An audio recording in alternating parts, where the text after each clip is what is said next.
வந்து பாத்தீங்கன்னா ஆடுகளம் டீமுக்கும் ஃபைட் நடந்துட்டு இருக்கு.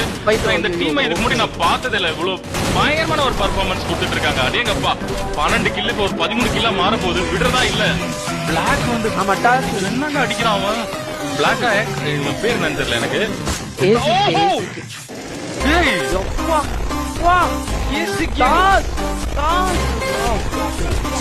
Extraordinary performance guys. ஆப்போசிட்ல வராங்க. இப்ப தெரிஞ்ச இந்த டீமோட கெபாசிட்டி என்ன அப்படின்னு சொல்லிட்டு இப்ப பாருங்க. எனக்கு தெரிஞ்ச மாட்டு பாய்ஸ் கிளியர் பண்ணிட்டாங்கன்னா எனக்கு தெரிஞ்சு பெஸ்ட் டீம் இது வரைக்கும். இந்த மாதிரி இந்த டீமை நான் முன்னாடி அந்த டோர்னமெண்ட்ல பார்த்ததுல இங்க வந்து பாத்தீங்கன்னா ஆடுகளம் டோட்டலா எலிமினேட் ஆயிட்டாங்க. இப்ப மாட்டு பாய்ஸ் கூட வந்து பாத்தீங்கன்னா தேஷ் ஃபைட் பண்ண போறாங்க. என்ன பண்ண போறாங்க?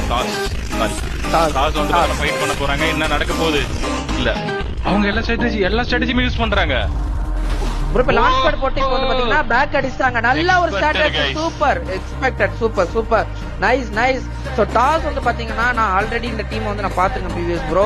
ரொம்ப அழகா பெர்ஃபார்மன்ஸ் பண்ணக்கூடிய ஒரு டீம். பிளஸ் வந்து ஸ்ட்ராட்டஜில வந்து ரொம்ப டாப் நாச்சா பண்ணிட்டு இருப்பாங்க.